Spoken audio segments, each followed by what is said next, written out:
kita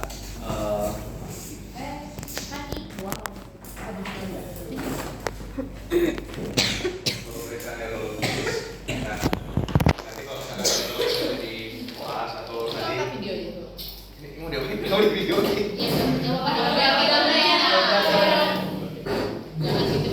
Mau masuk ini ya? Masuk YouTube nanti. Jadi apa namanya? Ada beberapa pemeriksaan yang nanti yang kita lakukan secara beruntukan. Jadi apa namanya? Ada. Jadi berapa sih? Bersebelas ya? Jadi absennya berberapa? 11 dok. Nggak ada yang cuti, nggak ada yang... Oke, jadi apa namanya? Kalau pemeriksaan neurologis itu ada yang pertama dari GCS dulu. Jadi GCS itu tingkat kesadaran ya. Jadi apa namanya nanti kalau misalkan kalian melakukan pemeriksaan GCS, masih ingat ya? Kalau misalkan GCS itu ada komponennya ada efek sama motorik ya. Kalau A itu maksimalnya berapa? 4. 4 itu gimana? Buka lebar. Bukan langsung ya. Uhuy. Kalau 3 cara modelnya gimana? Ditepok nggak? Enggak. Kalau 2 Ditepok. Nyeri. masa jadinya di mana aja? Di sini sternum, dahi. Sternum, terus di mana lagi? Dahi. Di orbita, terus di sini sama di Sternum. sini. Di sternum udah satu lagi di sini. Apa namanya? Di bahunya. Supraklavicular di sini, supraklavicular ya.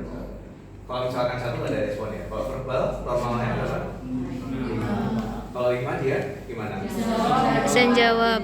Lancar ya berarti ya. Kalau 4 Linglung. orientasinya terganggu. Kalau misalkan 3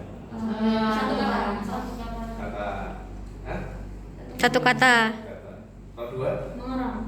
Kalau 1 Enggak jawab. tidak ada respon. Kalau motorik 6. 6. 6. Kalau misalkan normal 6. Kalau misalkan 5 apa 5?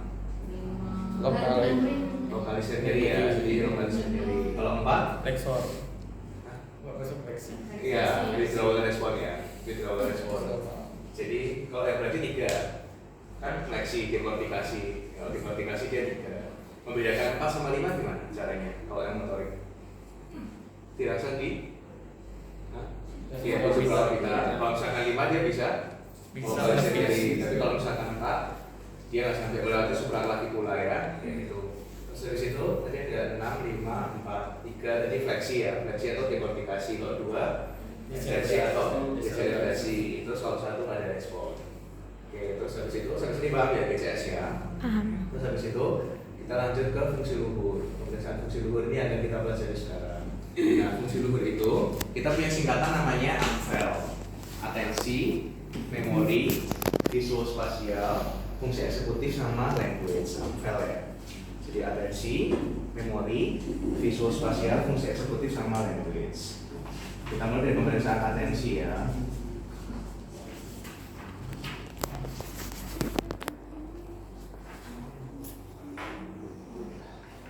Jadi apa namanya?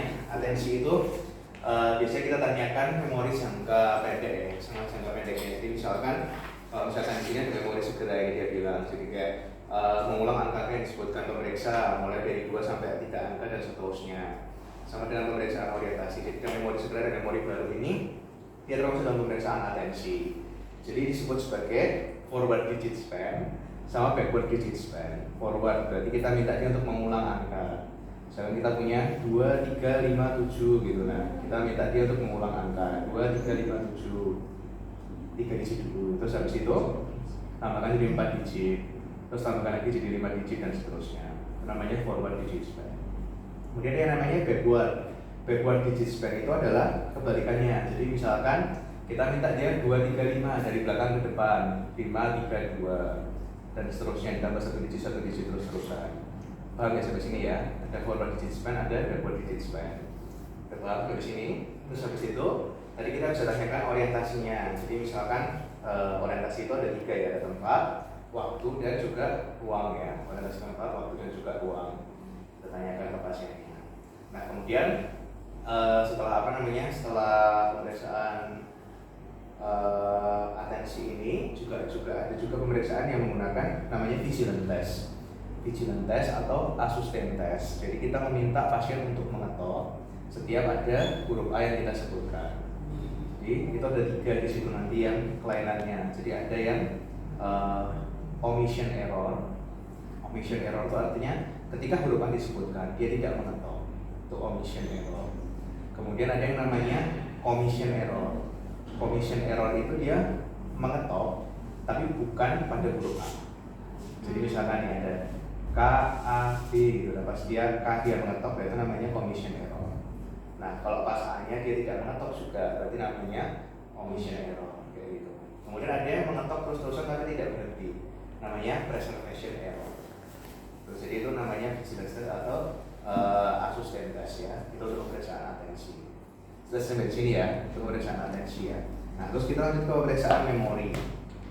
Memori itu ada memori yang ini ya, di sini dibukain ada memori segera, memori baru atau jangka pendek, kemudian kemampuan mempelajari hal baru, dan juga ada memori visual. Nah ini apa namanya? Ini adalah memori-memori yang bisa diperiksa pada pasien. Jadi kita minta dia menyebutkan 4 kata yang tidak berhubungan, terus selang kemudian diminta untuk mengulang 4 kata lagi. Terus habis itu ada memori visual. Memori visual itu kita jadi yang memori yang mempelajari hal baru dulu ya. Jadi kalau misalkan nanti ketika kalau pas di OSC nanti kan biasanya kan melakukan pemeriksaan memori gitu ya.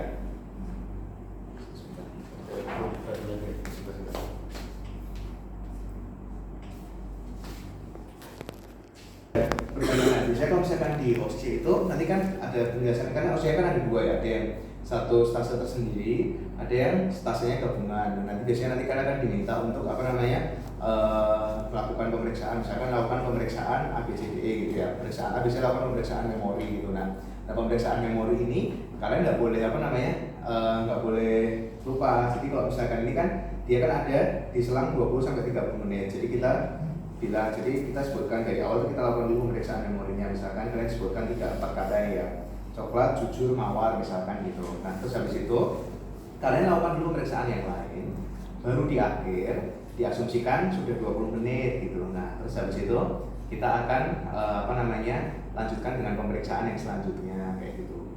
Paham ya sampai di sini ya? Jadi apa namanya setelah diasumsikan 20 menit baru kita tanya, jadi tadi 3 kata yang sebelumnya apa aja Pak gitu, coklat, jujur, sama mawar tadi misalkan. Jadi jangan langsung kalian bilang di awal sebutkan 3 kata terus habis itu saya asumsikan sudah 20 menit, ya nggak bisa gitu kan, belum diperiksa namanya gitu ya. Jadi profesionalismenya nggak dapat nanti kalau masuk ke situ. Paham sampai sini ya? Terus habis itu yang memori visual. Nah memori sebenarnya kalau misalkan pembagian memori ini sebenarnya ini kasar banget di pembagiannya. Sebenarnya pembagian itu ada memori segera, memori baru atau jangka pendek atau short term memory, kemudian ada memori jangka panjang ya, long term memory kayak gitu. Tapi kalau ini dibuka ini diikuti aja. Terus memori visual ini, nah kita minta pasien untuk menyediakan, kita menyediakan benda-benda yang kira-kira pasien itu mudah untuk melihat. Jadi misalkan kita taruh pulpen, terus habis itu kita taruh misalkan apa ya kalian bawa nanti ya, pulpen, terus ya spidol mungkin ada di situ ya, ambil beberapa benda aja lah, pulpen, spidol, terus ya kira-kira ada di situ, misalkan center kayak gitu ya. Nah itu kalian sebutkan, Pak ini ada pulpen, ini ada center, ini ada spidol misalkan gitu. Terus habis itu kalian letakkan di lokasi-lokasi itu, misalkan kalian letakkan di sini, ini pulpennya saya letakkan di bawah bantal ya Pak. Terus spidolnya saya letakkan di kursi sini misalkan. Terus habis itu spidolnya saya taruh di meja misalkan gitu. Nah terus habis itu setelah itu kalian lanjutkan pemeriksaan berikutnya. Baru setelah beberapa menit kemudian atau pas di akhir kalian nanyakan, Pak tadi bisa ditunjukkan pulpennya di mana, spidolnya di mana gitu. Jadi pasiennya itu dikasih tahu loh ya. Jadi pemeriksaannya ini kadang-kadang lucunya kalian itu kalau misalkan pas lagi ujian tuh diminta menyembunyikan itu, pasiennya nggak tahu tempatnya ya. Kalau dukun pun ya baru tahu. Gitu. Paham ya sampai sini memori ya. Jadi ada atensi, ada memori. Nanti kalau ada yang nggak jelas atau saya catatan diselang aja nggak apa.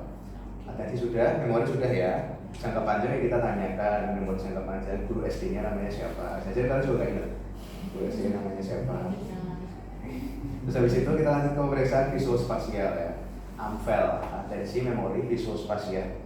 Nah visual spasial itu pemeriksaan terkait dengan gambaran ruang. Jadi misalkan nih kita punya ini visual spasial, atensi, memori, visual spasial. Visual spasial itu kita minta pasien untuk melakukan misalkan menggambar jam 10:10 gitu. Tolong digambar Pak jam 10:10 gitu ya. Pakai lingkaran ada angka di dalamnya. Nah itu disebut sebagai clock drawing test. Nah kalau misalkan clock drawing test itu interpretasinya kalau dia gambarnya bisa lengkap ada 4 ya interpretasinya. Jadi pertama tuh lingkaran dulu bulat itu 1. Terus angka-angkanya dari 1 sampai 12 itu 1. Terus meletakkan jarum panjang sama meletakkan jarum pendek. Nah itu salah satu dari visuospasial ya. Terus habis itu visuospasial itu kita juga bisa meminta pasien untuk membandingkan. Jadi kita tanyakan misalkan apakah persamaan antara jeruk dengan apel? Apa persamaannya? Sama-sama buah. Buah. Ya bulat juga boleh. Terus habis itu apa persamaan antara penggaris dengan jam tangan misalkan? Ya sama-sama alat ukur. Kayak gitu ya. Itu salah satu pemeriksaan fungsi visuospasial. Terus habis itu E-nya. E adalah fungsi eksekutif. Nah, fungsi eksekutif ini jadi ada atensi, memori, visuospasial, fungsi eksekutif. Nah, fungsi eksekutif ini kita minta pasien untuk menjelaskan arti peribahasa. Misalkan besar pasak daripada tiang itu artinya apa? Kemarin temanmu yang sebelah itu nggak tahu loh besar pasak daripada tiang apa arti? Iya, air dibahas dengan air tiba gitu. Kalau berapa yang barunya lupa. Minggu lalu saya ganti kasih minggu lalu. Terus habis itu fungsi eksekutif ya. Terus kita bisa lakukan juga dengan menanyakan terkait tilikannya. Misalkan ada kebakaran apa yang dilakukan, memadamkan apinya. Kalau nemu uang di jalan gimana, diambil ya buat jajan kan. Itu fungsi eksekutif. Pas dari PKN lah pokoknya. Itu atensi, memori, visuospasial, fungsi eksekutif. Nah kemudian language atau fungsi bahasa. Fungsi bahasa itu di sini ada di ada di buku kalian ini ada 6 yang yang fungsi bahasa itu. Jadi kalau gangguan cara bahasa namanya afasia ya. Jadi ada kelancaran bicara, ada fluency, kemudian ada komprehensif atau pemahaman, repetisi, naming, reading dan juga writing. Jadi ada 6 itu yang yang diperiksa dalam pemeriksaan afasia atau pemeriksaan fungsi bahasa. Nah nanti kelancaran bicara, jadi kita minta untuk menyebutkan nama hewan sebaik-baiknya selama 1 menit. Minimal berapa? 12. Wow. 12 sama 1 menit. Kucing anjing berapa? Ya, 12 sama 1 menit. Terus pemahaman bahasa lisan, dari cara ngomong aja kita ajak ngobrol aja dia nyambung apa enggak, itu komprehensifnya masuk di situ. Kemudian repetisi, jadi kita minta dia untuk mengulang apa yang kita sampaikan. Terus kalau misalkan ada lagi yang dia minta untuk menamai atau naming, jadi kita tanyakan ini apa namanya, full misalkan, kemudian membaca dan juga menulis. Nah nanti kalau misalkan untuk untuk misalkan untuk dari rumah sakit atau dari sahabat dari sudah. Geratan dong. Geratan dong. Menit berapa? Begitu sih tadi. Geratan dong. Geratan dong.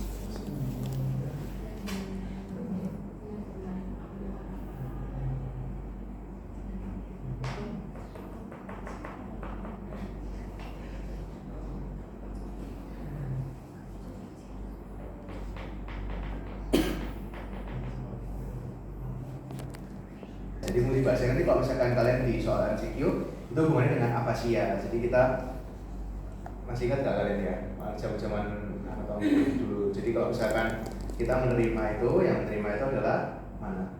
Dari baca indera kita, dari penglihatan dan dari pendengaran. Jadi dari penglihatan dia dibawa ke oksipital, dari pendengaran dia dibawa ke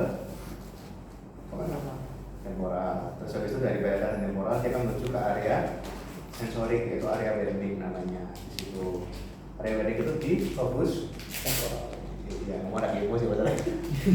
Lobus temporal ya di area 21 ya, 21 22 ya. Di situ ada lobus temporal. Nah, di situ adalah area penerimaan, jadi dia area sensorik. Jadi kalau misalkan kalau misalkan dia sensoriknya bermasalah, berarti dia tidak bisa memahami itu afasia sensorik. Jadi komprehensifnya yang terganggu kayak gitu. Nah, itu afasia sensorik atau afasia Wernicke. Lokasinya di situ. Nanti di soal situ biasanya gitu. Di UKPPD juga pernah keluar sih jenis afasia. Terus habis itu dari sensorik itu dia akan dihantarkan oleh serabut namanya fasciculus aquatus. Dia akan dihantarkan ke area motorik di area Broca atau area 4445. Nah, 4445 ini kalau terganggu namanya afasia motorik atau afasia Broca. Jadi dia terganggu dalam hal fluensinya kayak gitu. Di fluensi sudah, komprehensi sudah. Nah, dari area sensorik ke area area sensorik ke area motorik ini kan ada fasciculus arcuatus tadi. Nah, fasciculus arcuatus ini tadi, kalau misalkan dia terganggu, dia akan terjadi gangguan dalam hal pengulangan atau repetisi, sehingga disebut sebagai afasia konduksi. Karena dia mengkonduksikan dari area sensorik ke area motorik, fasciculus arcuatus ya, di situ. Nah, terus habis itu kalau misalkan nih dia sudah disadarkan, nah juga kita punya dua hemisfer, jadi akan ada yang menghubungkan antara hemisfer kiri dan hemisfer kanan. Itu adalah corpus callosum di situ. Nah, yang menghubungkan sabut komisuran yang menghubungnya. Nah, di situ kalau ada gangguan di area tersebut, maka jadi yang namanya afasia transkortikal. Jadi afasia transkortikal itu semuanya terganggu kecuali pengulangannya. Karena kan pengulangannya lewat konduksi tadi. Itu terkait dengan macam-macam. Nah, kemudian selain itu fungsi luhur, selain dari amfel tadi juga ada pemeriksaan apraksia dan juga agnosia. Nah, apraksia dan agnosia. Apraksia itu dia dibagi jadi dua. Ada apraksia yang sifatnya ideomotor dan ada apraksia yang sifatnya ideasional. Ideomotor itu artinya dia ide untuk melakukan sesuatu. Jadi misalkan ini, kita minta pasien untuk meniup korek yang sedang menyala. Geretan atau geretan korek itu loh, korek gas itu loh.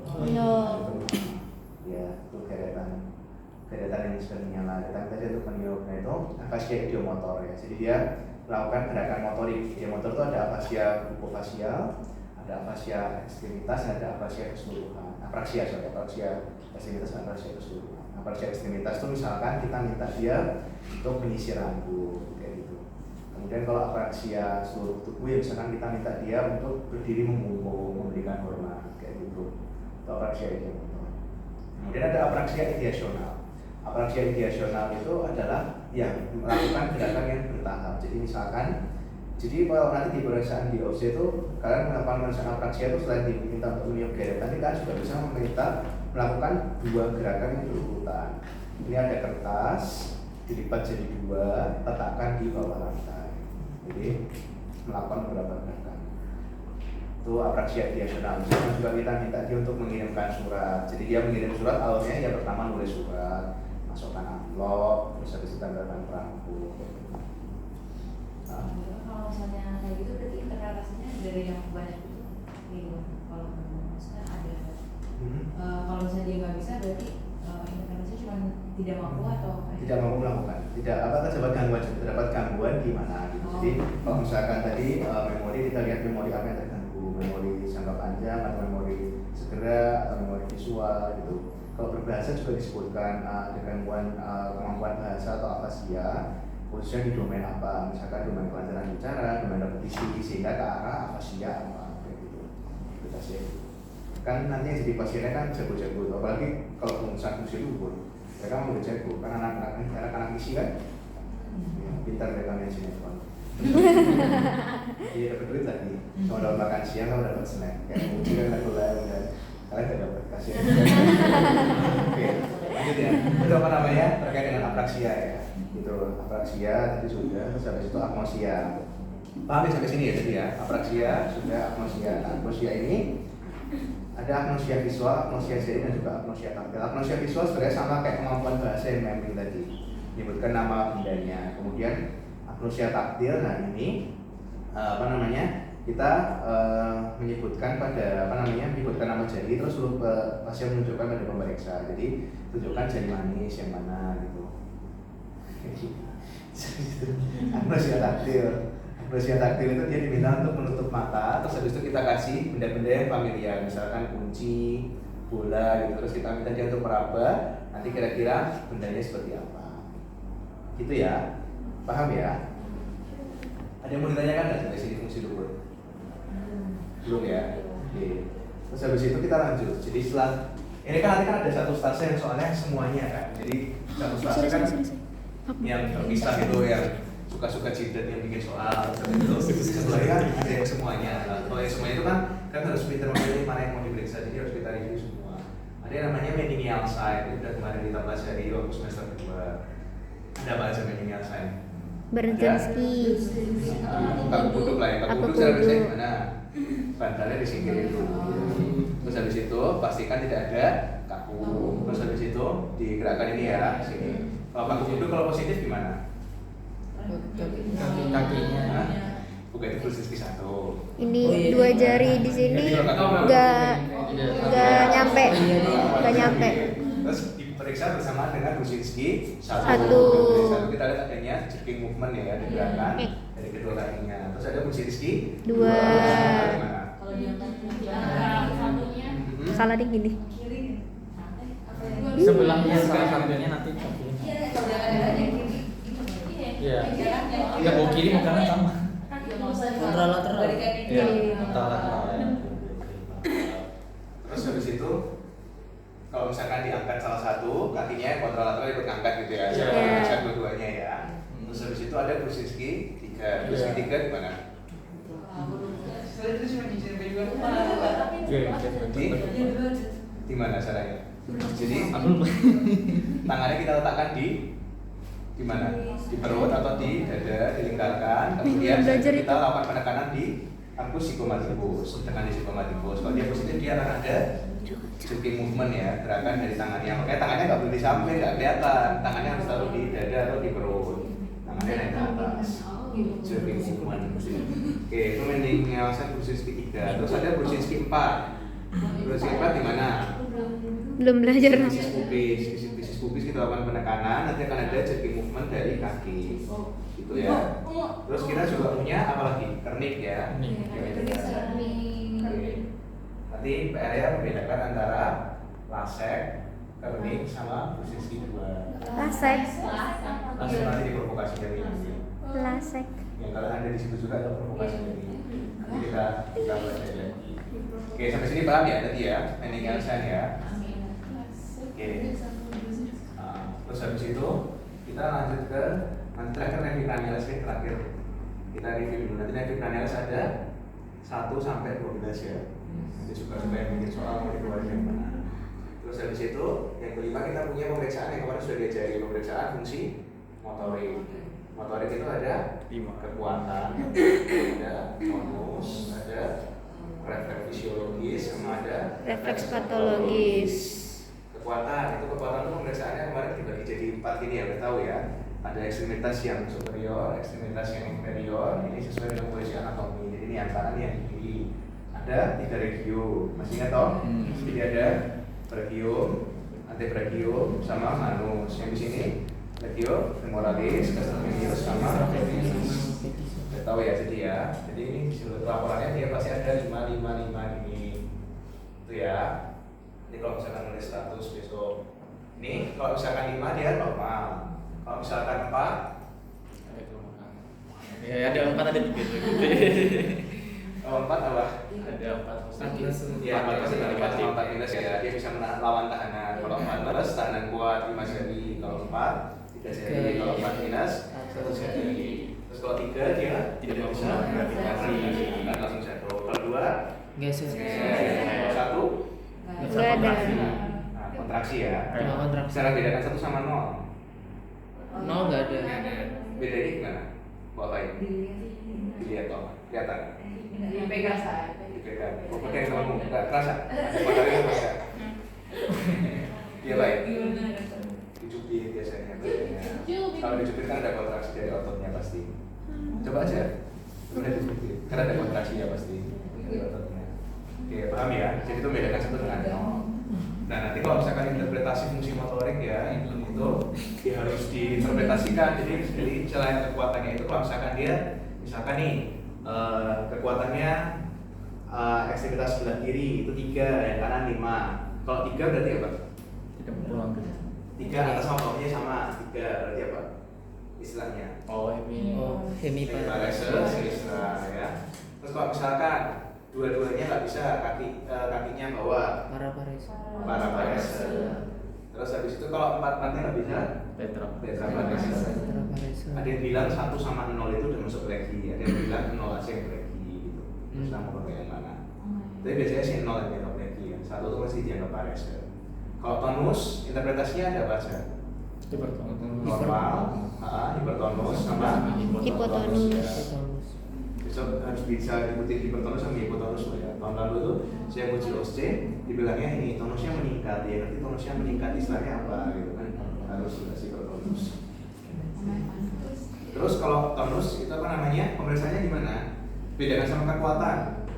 Bedakannya apa? Kalau kekuatan Aktif. gerakan secara aktif. Kalau tonus Pasif. masih. Terus gimana cara bacanya? Ada tahapan Terus habis itu makin lama semakin cepat ya, jangan lupa ya. Jadi setelah digerakan makin lama semakin cepat. Kalau misalkan seandainya dia tonusnya meningkat, ini berarti pemeriksaan menunjukkan lesi di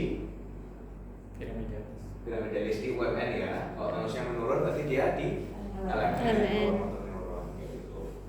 Oke, paham ya perbedaannya ya. Kalau yang meningkat ada yang likid dan ada yang spastik ya. Likid itu dia seperti roda berdati ya, cogwheel atau seperti lead pipe, seperti pipa timbal.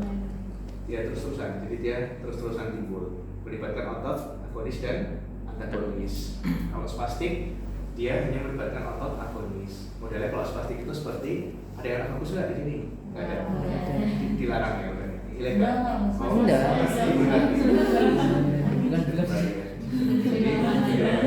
Jadi kalau misalkan apa namanya spastik itu dia seperti pisau lipat kelasnya fenomenal. Jadi dia pelan-pelan satu semakin lama sudah semakin longgar. Jadi dia hanya melibatkan otot agonis saja. Tuh, kita juga spastik. Secara fisiologis interpretasinya gimana? Oh iya, yang plus 4 plus 3. Fisiologis tidak aja. Bisa.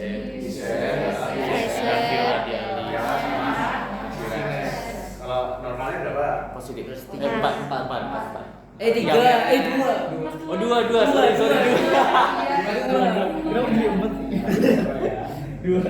Sistemnya baik. Kalau misalkan normal dia plus 2. Kalau misalkan dia hiporefleks berarti Plus 1. plus 1. Terus habis itu kalau misalkan 0 berarti dia Enggak ada. tidak ada. Kalau plus 3 berarti dia Perluasan. perluasan. Kalau plus 4 Ada. kapan klorus berhenti? Sampai kapan? Kurang tahu. Klorus itu timbul terus. Dia kan timbul. Berapa sih klorus itu disebut klorus kalau misalnya dia ada gerakan berapa banyak? Lebih dari 4 kali osilasinya. Jadi kan kamu rangsang tuh patella sama Achillesnya. Kalau misalnya dia ada gerakan bolak-balik osilasi ya kayak semacam fisika tuh loh, osilasi dulu. Fisika SMA. Osilasi lebih dari 4 kali itu disebut sebagai suatu klonus. Nah, klonus itu ada extent visio nggak di sini? Nggak ada. Apa itu? Klonus itu dia apa sih yang menyebabkan kontraksi neurotransmitternya apa? Kontraksi otot. Asetilkolin. Asetilkolin. Sampai asetilkolin habis. Oh. Oke. Paham ya? Nah, kalau misalkan ketemu nih pas besok nih OC ya, ketemu terus habis itu perubahan dosis ahli sinetron tadi dia bisa plus 2, terus habis itu apa yang kalian lakukan? Dia normal keluar dipukul, terus kan apa kalau plus 2? Perluasan. Ngecek Perluasan, perluasan. jangan lupa ya. Terus habis itu kalau ada perluasan gimana? Positif Cek 3. Langsung cek Langsung cek bonus. Oke. Paham di sini ya. Kalau misalkan dia menurun plus 1 lesnya UMN apa LMN? LMN. Kalau yang UMN berarti dia hiperrefleks ya, karena nggak dia menghambat. Refleks patologis interpretasinya. Oh ya sebentar. Kalau bicep gimana? Bicep, lengkung refleksnya Di yang ini. bawah. Nah, di mana? Tinggi apa dermatomnya? Waduh. Bicep loh. Jadi macam 6. C6. Muskulusnya? Muskulusnya bisa. Bicep berarti diinervasi oleh nervus. Musculocutaneus. Terus habis itu kalau tricep itu sudah apa? Oke. Nervusnya? Ayo apa? Asam anatomi dok. Asam anatomi dok. Muskulusnya apa? Trisep Tricep sore. sure. Yakin tricep sure? Saya bilang kan. Tricep sure di mana? Dikasih. Oh iya. Trisep. Tricep lagi. Nervusnya nervus radialis. Nervusnya radialis. Terus habis itu kalau misalkan ya nervus radialis kan makanya dibukulnya di sulcus radialis di fossa olecranon ya. Di sulcus radialis di fossa olecranon. Terus habis itu apa namanya? Kalau patella nervusnya ototnya dulu deh. Patella muskulus apa yang gerak? Kalau di patella quadriceps femoris. Tinggi Lumbar 2 sampai lumbar 4. Nervusnya nervus femoralis.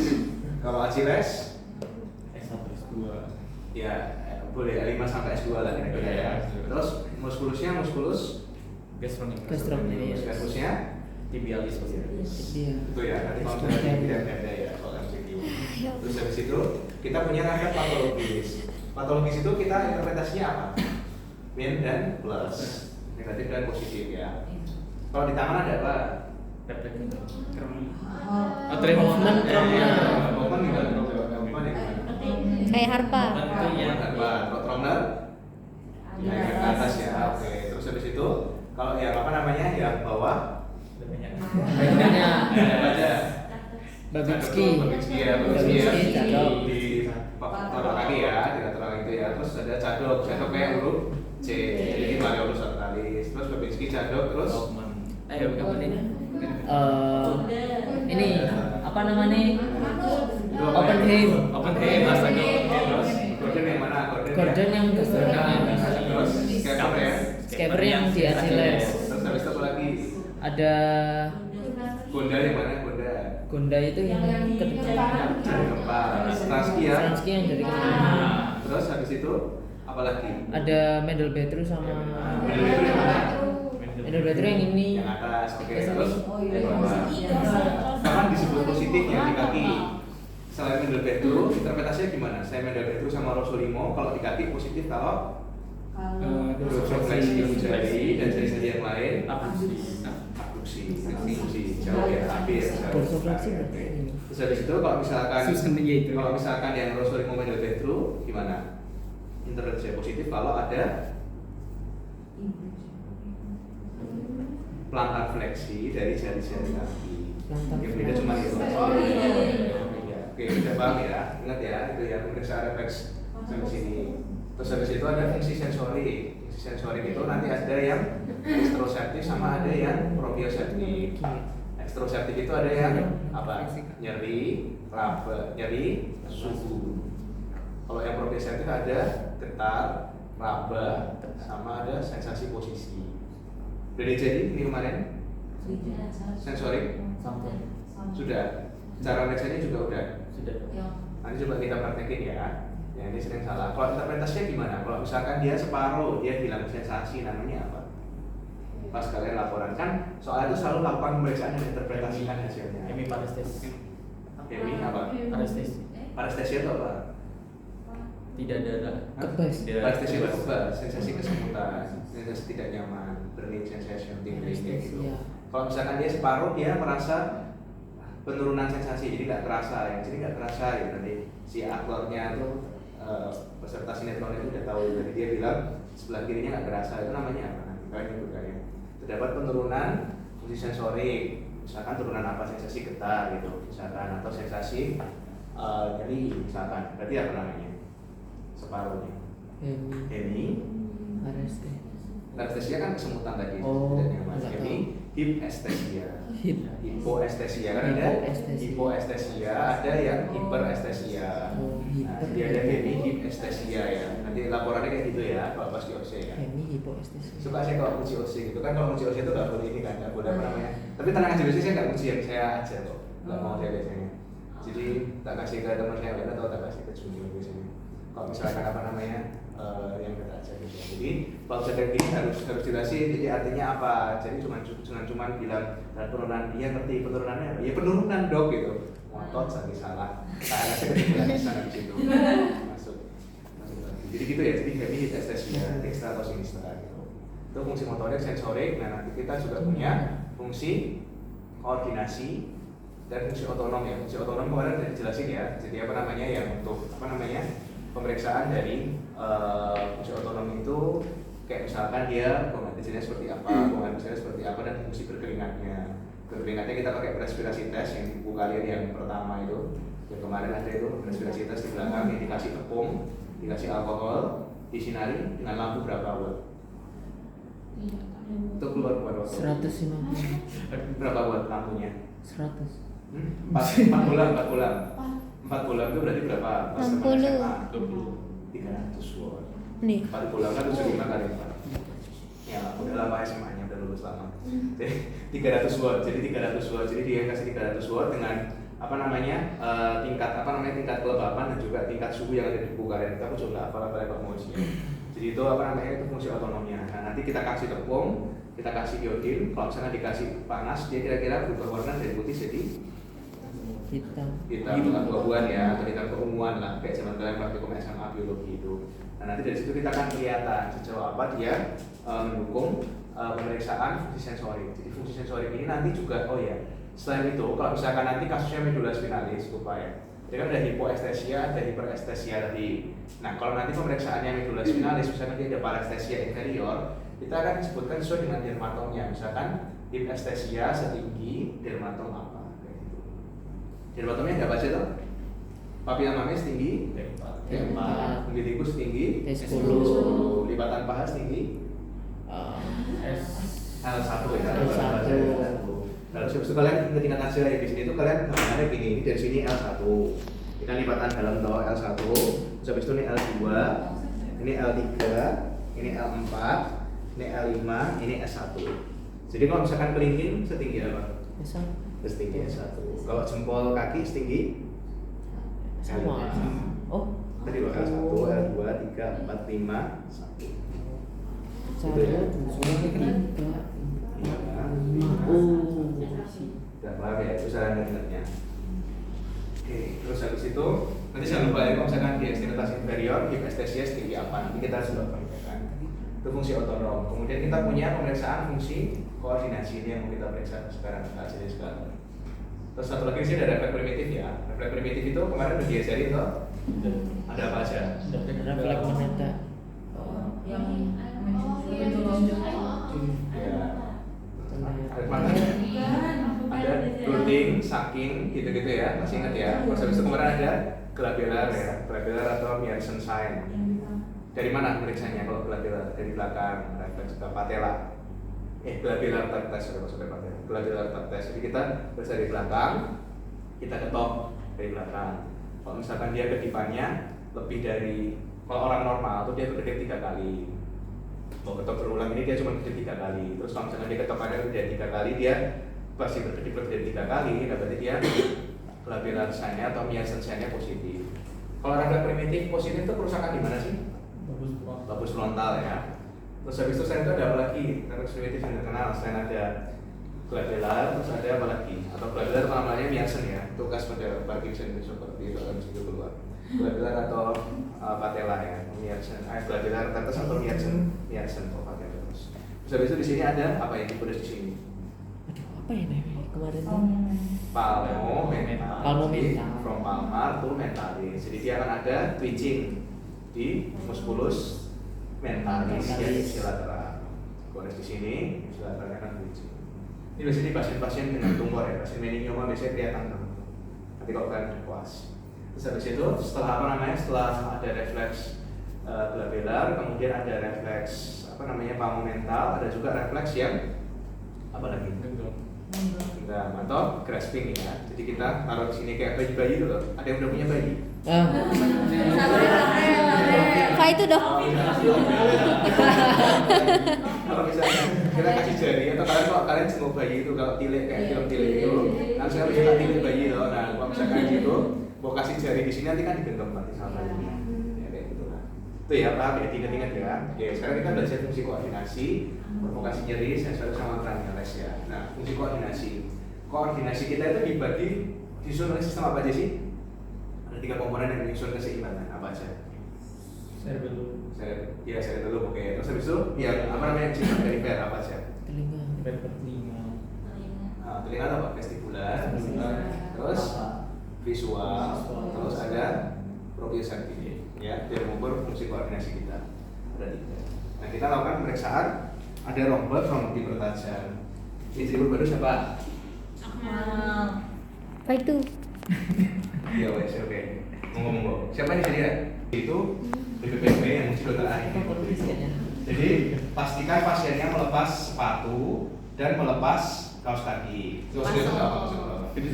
Jadi pastikan itu. Pertama-tama itu pastikan itu dulu, jangan sampai lupa. Nah, terus habis itu kita lakukan pemeriksaan rombel. Caranya adalah sini mas. Nah, jadi tangannya dilipat di depan dada, agak sedikit. Nah, terus habis itu kita minta kakinya rapat, nangka mas. Nah, terus habis itu, sebelum kita melakukan pemeriksaan Robert, kita lakukan dulu pemeriksaan jalan atau tandem G. Coba mas, sorry mas. Dari sini jalan biasa, pemeriksaan jalan. Gak usah tangannya di. Nah, udah. Nah, dia jalan biasa. Kalau misalkan dia jalannya udah sempoyongan, berarti dia Robertnya adalah sulit dievaluasi. Nah, terus kita lakukan pemeriksaan tandem G. Mas, tolong kakinya jalan di sini, depan ikuti garis lurus ini. Ke depan ikuti garis lurusnya. Iya. Model. Kita pemeriksaan tandem G. Kalau misalkan cerebellumnya gangguan, pasti dia kan sudah jalannya sempoyongan. Jadi nggak seimbang. Nah, udah dia berarti lesinya letaknya di sentral ya, di cerebellum. Interpretasinya gitu. Paham ya? Itu tandem G dan juga game biasa tadi. Terus habis itu lanjut ke Robert tadi. Sini mas, itu mas. Nah, di cerebellumnya udah kita pastikan aman nih sekarang kan. Dia udah aman nih. Kita lakukan pemeriksaan Robert untuk mengetahui tadi. Jadi tangannya di depan dada, terus rapatkan kaki, pejamkan mata. Nah, posisi kita adalah di belakang, kayak film Titanic gitu. Namanya cowok apa mau gitu ya. Paham ya, di sini ya. Jadi kita taruh di belakang itu. Jangan lupa besok walaupun pasiennya cowok, kalian cowok juga ada harus gitu ya. Karena kalau kita nggak bisa.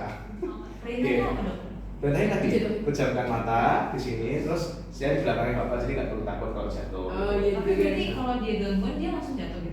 Nah, ini tadi kita menghilangkan ini komponen apa nih? Komponen visual kita hilangkan ya. Nah, kalau misalkan Robertnya positif, berarti dia akan jatuh ke salah satu sisi. Coba merem mas, selama 20-30 detik ya, 20-30 detik. Jatuh ke sabret malah. Nah, dia kan nggak jatuh nih, berarti dia Robertnya negatif. Selesai, kita tidak perlu melanjutkan. Kalau misalkan dia jatuh ke salah satu sisi, ini kan kita hilangkan visual. Berarti Robertnya positif. Dia masih ada komponen apa? Visuospasial, vestibular sama proprioceptif. Nah, kita lanjutkan dengan Robert yang dipertajam. Caranya gimana? Buka mata lagi pak. Kakinya sekarang satu di depan ini pak. Tempelkan ketumiknya.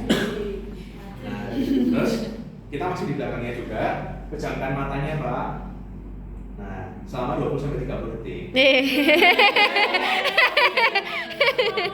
Nah, kalau misalkan kayak gini, kita menghilangkan komponen apa tadi? Visual udah hilang. Kesini kita menghilangkan proprioceptif. Jadi kalau misalkan dia jatuh ke salah satu sisi, lesinya berarti di vestibular. Karena visual sama proprioceptifnya udah hilang. Ayo Jadi man. jelas yang membedakan antara udah masuk 30 detik. Jadi jelas membedakan antara lesi di perifer, vestibular perifer dan lesi di vestibular sentral. Ya. Kalau yang sentral tadi jatuh pertama dan satu sempoyongan. Paham ya, ada Romberg positif, ada Romberg negatif, Romberg STE. Tadi ada Romberg yang dipertajam. Paham sampai sini? Udah, paham ya? Kita lanjut ke pemeriksaan berikutnya ya. Ada pemeriksaan namanya Fukuda. Fukuda itu kayak pocongan. Jadi kita minta pasiennya untuk lurus tangannya ke depan pak, dua-duanya ya. Terus habis itu Jadi vampir. pejamkan matanya pak. Terus jalan di tempat sambil berhitung dari 1 sampai 50 pak. Ya. Terus pak jalan di tempat pak. Ya 1. 2.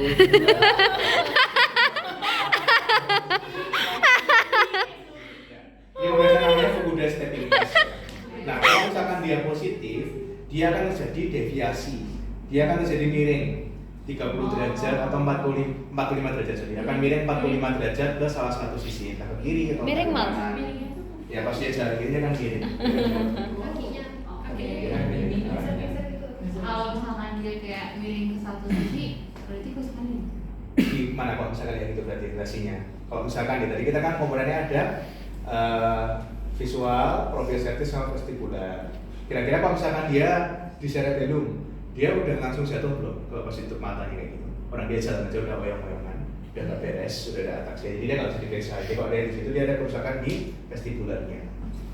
Nanti tergantung arah kanalisnya ya. Kalau misalkan dia arahnya ke sini, arah kanalisnya yang mana gitu. Tapi itu spesial biasa dari situ kali. Itu artinya dia positif kalau misalkan dia tadi miring ya, miring 45 derajat atau lebih. Paham ya sampai sini ya, udah ya. Udah bisa paham, jelas? Oke, kita lanjut lagi pemeriksaan berikutnya. Sekarang dengan sini mas, duduk sini. Kayaknya nggak akan pecah itu, kecuali saya duduk. Terus dari itu, nah yang namanya finger to nose ya, finger to nose. Jadi finger to nose, dari jari ke hidung. Jarinya tahu di sini mas? Ya. Terus ke tangan saya. Nah, oke. Diikuti ya pak ya. Oke. Balik ke sini. Ikuti lagi. Oke. Gerakan. Ya. Lagi pak ikuti. Nah, kalau misalkan apa namanya? Kalau misalkan dia nggak sampai, namanya hipometri. Kalau misalkan dia kelebihan, namanya hipermetri. Kalau misalkan hipo dan hipermetri disebut sebagai dismetria. Paham ya di sini ya? Ini kan normal ya. Jangan disuruh merem loh ya. Disuruh merem pun kita nggak bisa. Kebetulan nih pas OSCE kejadian soalnya finger terus tuh ada yang disuruh merem pasiennya ya. Saya ketawa aja. Terus kurang satu menit baru tak tanya, ada yang kurang nggak? Oh enggak dokter, waduh.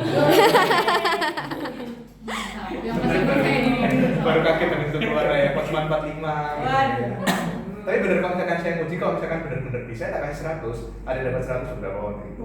Tapi kalau nggak bisa ya udah dikasih 35 ya 35. Ada komennya juga, misalkan nanti kalian penasaran.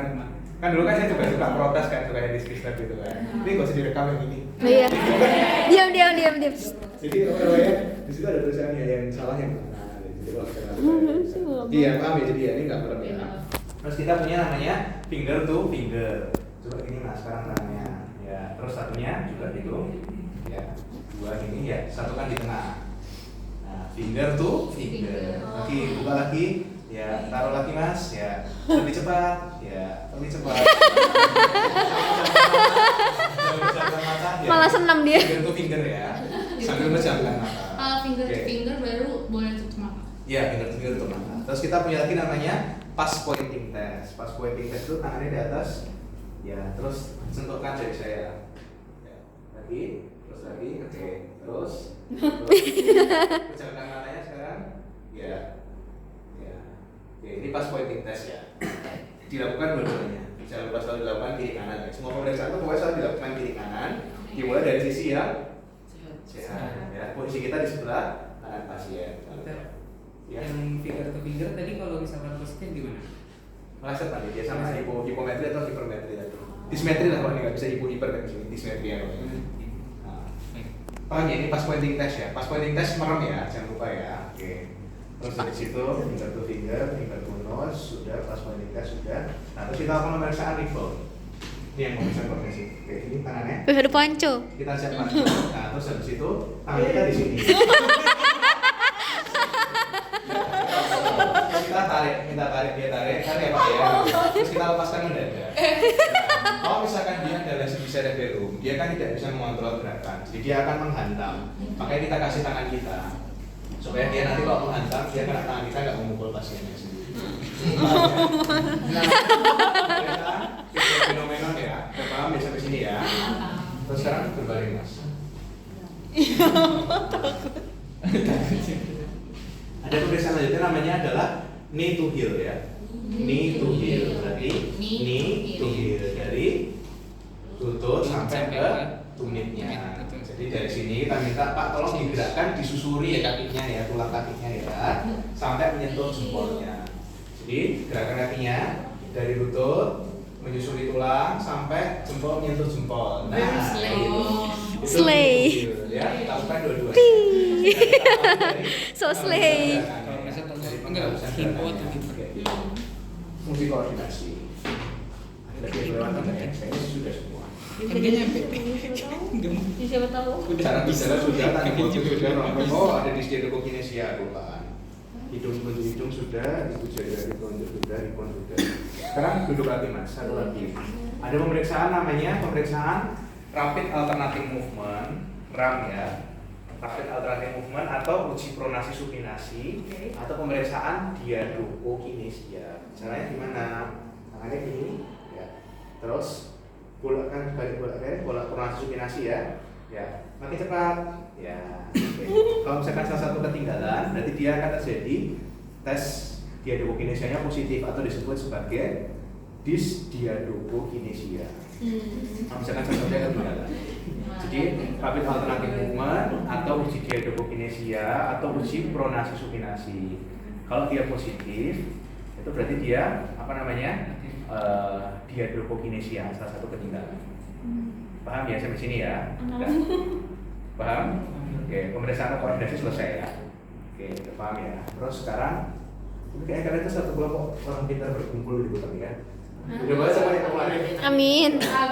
Amin. Oke. Duduk lagi sekarang. Nah, sekarang kita bahas ya tadi. Sekarang kita akan pemeriksaan provokasi nyeri. Provokasi nyeri itu ada beberapa pemeriksaan. Yang pertama, ada pemeriksaan falsafah. Falsafah diminta untuk mengejar ya. Terus habis itu ada pemeriksaan nafsiger. Nafsiger itu dilakukan pembendungan. Pembendungan di mana? Ini bulan ya. Ya, di pena apa? Di pena? Jugularis. Yang mana? Eksternal apa internal? Aku bukan internal. Gak ketok, internal itu. Di pena jugularis eksternal. Gitu ya, dibentuk sama pena jugularis eksternal. Kemudian kita minta dia untuk mengejar ada provokasi nyeri atau tidak. Itu pemeriksaan nafsiger. Jadi ada falsafah, ada nafsiger. Pengajian tuh apa? Ngeden. Paham ya? Falsafah sama nafsiger ya. Di sini diajari dari 10 menit ya. Daripada nanti salah. Falsafah nafsiger orang seperti juga ya tak apa. Falsafah sama nafsiger sudah ya tadi ya, falsafah sama nafsiger. Kemudian kita lakukan pemeriksaan provokasi nyeri yang berikutnya. Ada pemeriksaan namanya lasek. Kalau ini kalau sakit bebas mas. Soalnya mau saya gerakkan.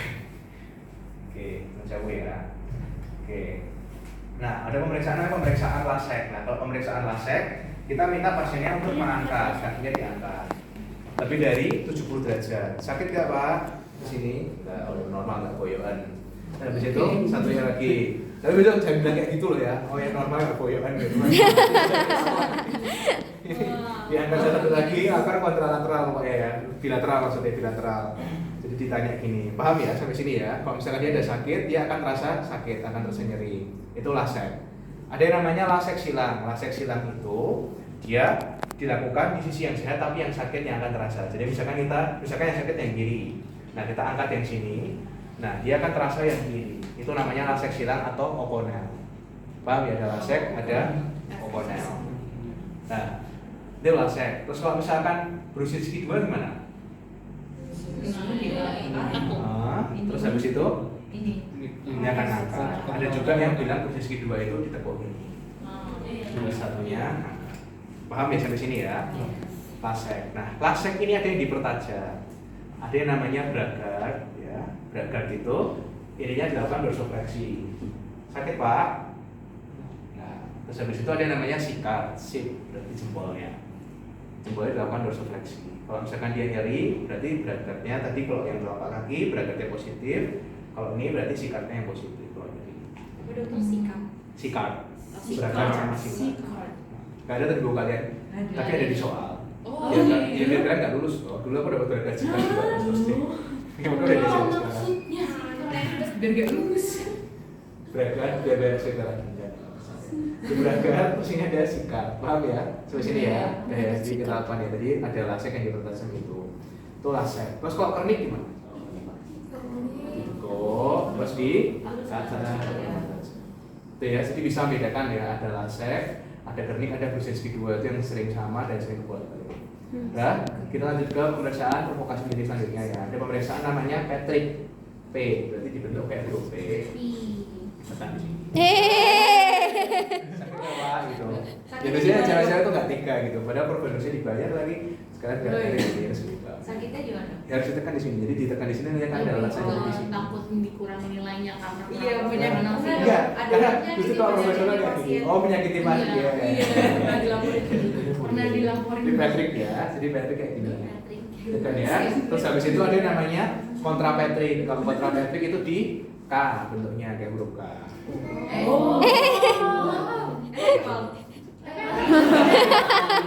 Sakit enggak sakit. Kalau sakit bahaya. Di kontra Nggak bahaya Patrick. malah. Udah. Paham ya? Jadi ini pemeriksaan provokasi nyeri. Dokter berarti tadi itu harus ditaruh di atasnya yang sebelahnya atau ya benar-benar Apa ya? tadi Yang pas kontra Patrick. Patrick. Ya, Kontra Patrick. oh, berarti semuanya ini di atas kan? Ya, Bukan. di atas ya, bukan. Patrick kontra Patrick. Udah ya, paham ya? Provokasi nyeri selesai. Ada yang mau ditanyakan nggak sejauh ini? Belum ya. Ada Patrick kontra Patrick, provokasi nyeri. Provokasi nyeri selesai. Oke, sekarang kita belajar yang nervi cranialis ya. Baru nanti kita review yang sensorik ya. Dalam jelas sampai di sini. Nah, jangan balik ke Pak. Kita lanjut ke pemeriksaan nervi cranialis ya. Ini ada banyak 12. Banyak kayak gitu dipelajari ya. Yang pertama itu ada nervus 1. Nervus 1 kita mulai dari ini prosedurnya dulu. Jadi kita kasih inform konsen dulu. Pak, nanti kan kita lakukan pemeriksaan di daerah penciumannya. Terus habis itu kita lakukan inspeksi. Jangan lupa ya, inspeksi dulu ada sumbatan atau tidak kayak gitu di situ. Terus diminta untuk menutup salah satu lubang hidung dimulai dari sisi yang sehat. Terus habis itu mencium bau-bauan tertentu, tuh bau-bauannya udah ada di situ tuh. Ada kopi, jeruk, vanili atau tembakau. Terus habis itu, nah ini pemeriksaan sensoris. Jadi kalau semua pemeriksaan sensoris syaratnya itu adalah pasien itu harus apa aja? Pemeriksaan sensoris itu syaratnya kompos mentis, harus paham instruksinya, terus diuji cobakan dulu baik kita maupun ke pasiennya. Terus habis itu dilakukan dengan memejamkan mata dan dilakukan secara bilateral. Paham sampai sini ya? Jelas ini sampai sini? Jelas. Nah, kalau misalkan FB kranial 1 juga sama, jadi kita minta untuk dia menyebutkan bau tadi, baunya disebutkan, terus habis itu dia diminta untuk menutup mata. Jadi kita minta dia tanyakan baunya seperti apa. Interpretasinya gimana? Ada hiposmia, ada hiperosmia, ya. Ada apa lagi? Pantosmia. Pantosmia gimana Pak pantosmia?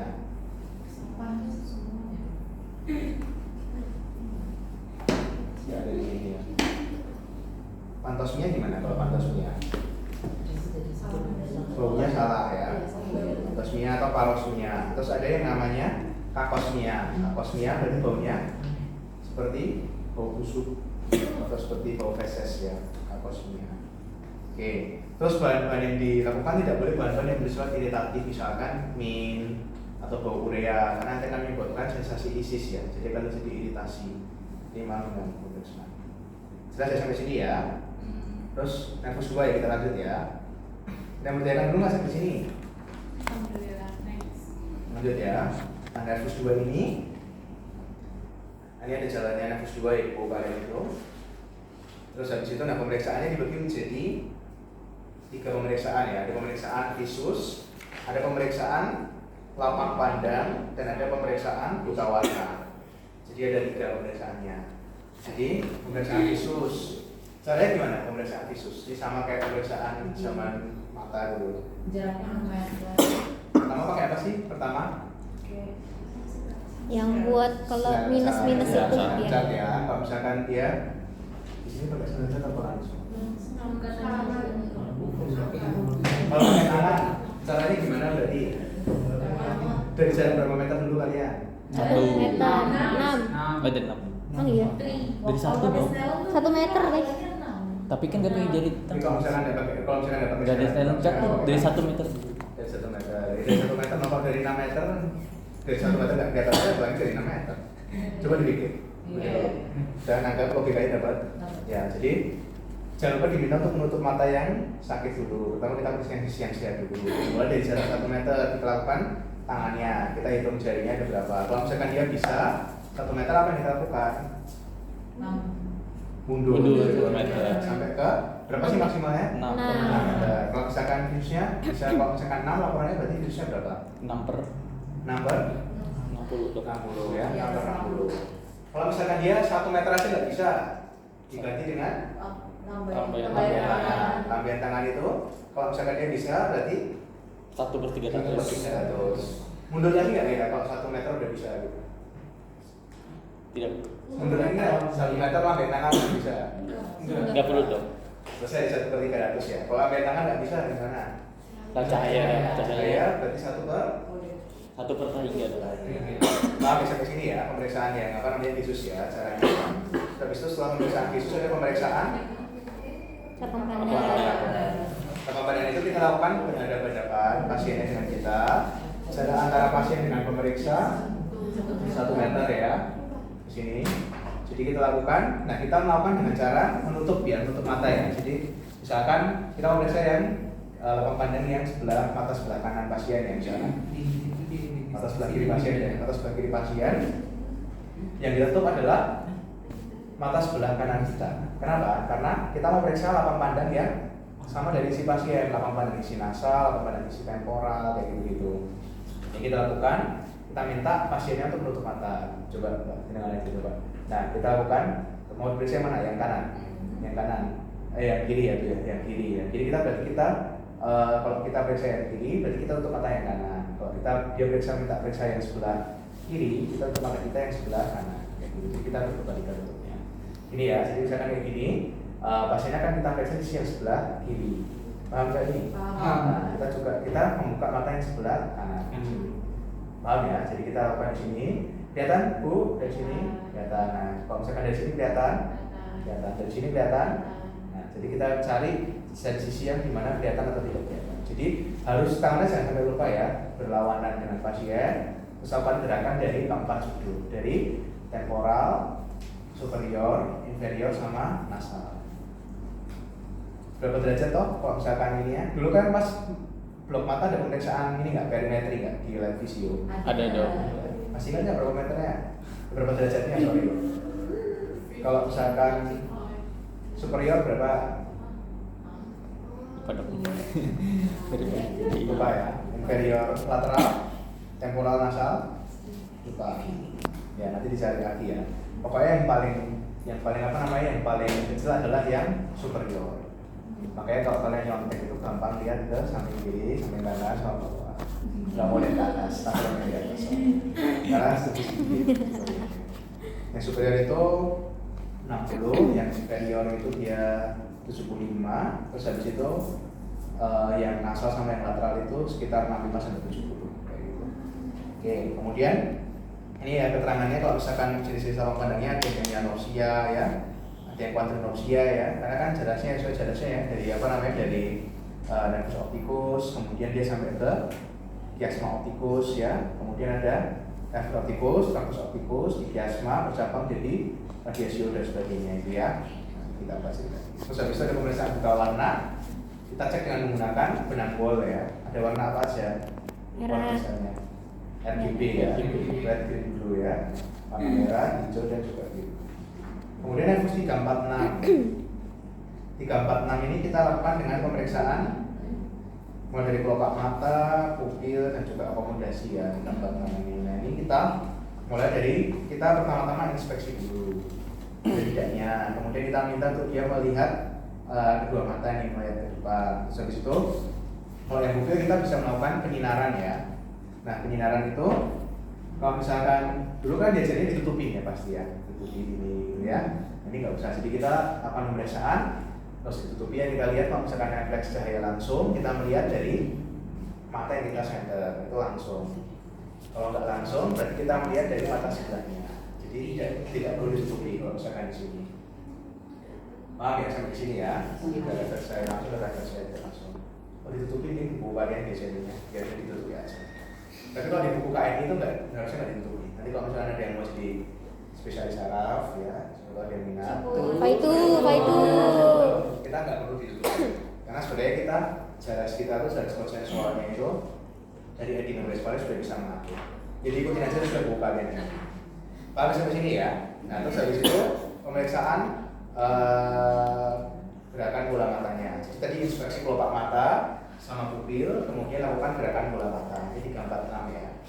Nah, coba salah satu coba yang duduk di sini aja. Nah, kita lakukan pemeriksaan gerakan bola mata ya. Jadi gerakan bola mata itu caranya, pokoknya jangan cuci tangan ya. Nanti kalau misalkan OSD ya. Jangan. Profesional dapat. Jadi, tapi nggak usah disebutin satu-satu. Kita lakukan di tag waktunya nanti. Nah ini jadi kita buka ini, terus habis itu kita lakukan gerakan dengan cara Oh ya. dilakukan dengan cara kita lakukan gerakan seperti guroga atau mau terserah mau ikut arah hitam juga boleh. Kita bisa pakai guroga. Ikuti ya Pak ya gerakannya ya. Terus habis itu ke sini ke atas. Terus ya ke bawah ini.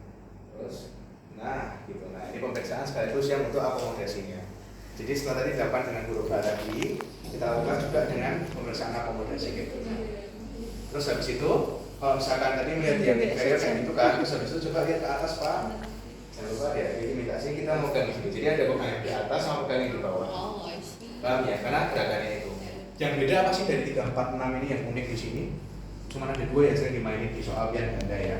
Ada nervus 6, itu dia menginervasi rectus lateralis. Jadi kalau rectus lateralisnya terganggu, pas dia kayak gini tadi, itu nanti biasanya gambarannya kalau di soal MCQ tuh matanya juling gitu loh. Ada foto bola matanya nanti di soal MCQ-nya. Ujian global kan ujian global selalu diganti loh.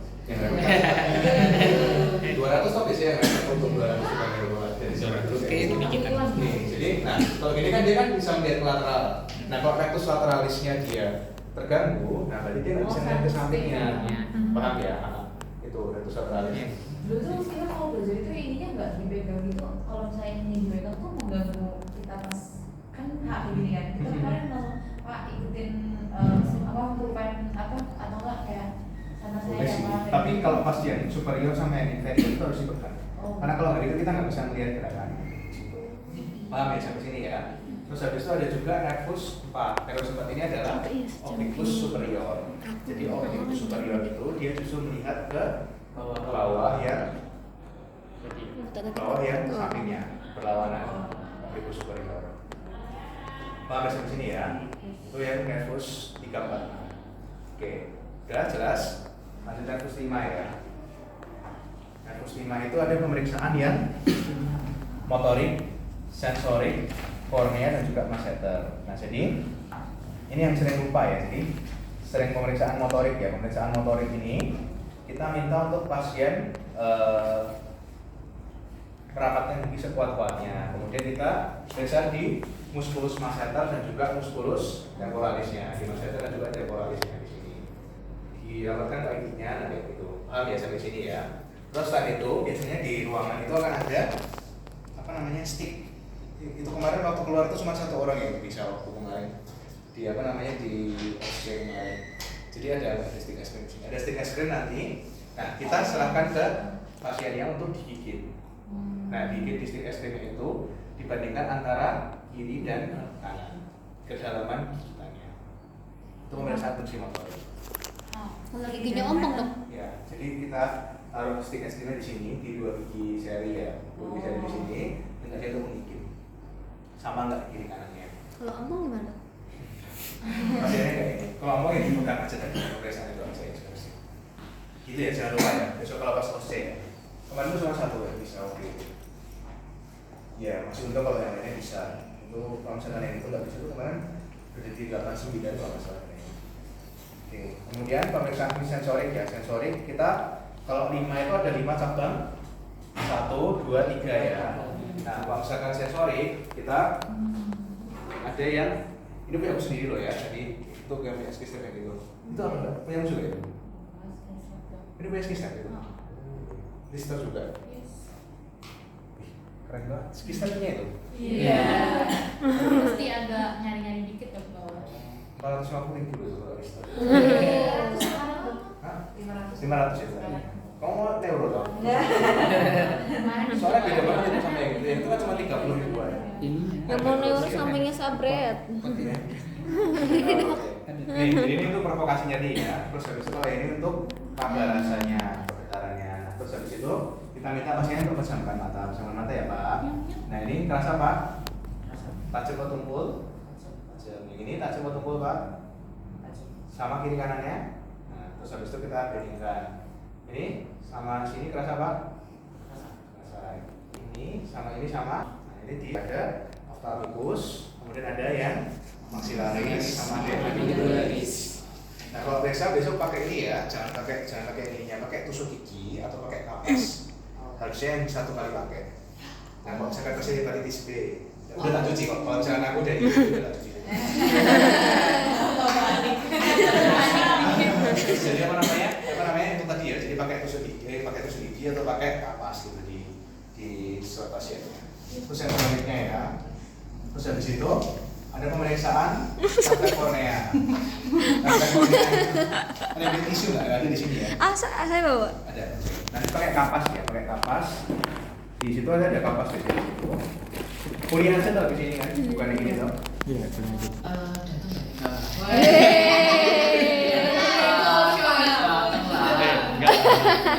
Masih bisa dewasa nggak sih sekarang?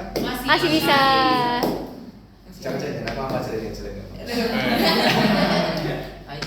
Ayo. enggak. Aku jangan coba deh. Saya ditiru. Dulu tuh saya kuliah pulang dong, sama rapat yang ada rapat-rapat SUD. Ada yang rajin bisa? Nggak ada. Ini dok. Aktivis nasional. Nasional dok ini dok. Apa? Apa sih namanya? PP. Project assistant. Iya. Oke, skor apa? Skor ya? Apa? Skor ya? bukan? Skomi. Skor ya? Oh, Saya sekjen. Ini dok, sorry dok. Sekjen nasional skor ya? Oh. Ini apa namanya? Ini pemeriksaannya. Jadi nanti ada kapas. Nah, terus kapasnya dilinting kayak gini. Nah, terus yang saya dilakukan kita dari belakang pasiennya. Jangan lupa ya dari belakang pasiennya. Terus pasien diajak ngobrol. Bapak tinggal di mana? Jadi ada kamar hati-hati juga. Mal, ya, tersabrut, Mal. Ke depan ya Pak ya. Ke depan. Terus kita goreskan di limbus kornea. Dia baru mau disentuh aja udah kedip. Nah, kalau misalnya dia kedip berarti dia rangka korneanya positif. Normalnya positif ya. Dilakukan bilateral. Jangan lupa dari belakang pasien ya. Jadi pasiennya nggak lihat. Kalau dari depan gini aja dia udah kedip langsung. Pak bisa ke sini ya. Jadi diuntung kayak gini. Disentuhkan di bagian limbus ya. Di bagian limbus kornea. Aferennya berarti nervus berapa kalau kayak gitu? Aferennya nervus 5. Aferennya nervus 3. Aferennya nervus 3 dong. 7 loh. Kan Oh, 7 iya. garis okuli. Hayo. Oh iya bergelar itu ya. Astaga aku kira kayak Kan dari pertama tadi kalau di mata bangsa itu aferennya. Oh iya iya. Aferennya ada nervus 7. Karena dia kan berkedip menutup di situ. Paham ya ini ya? Itu refleks kornea. Nah, terus ada namanya refleks masseter. Refleks masseter ya.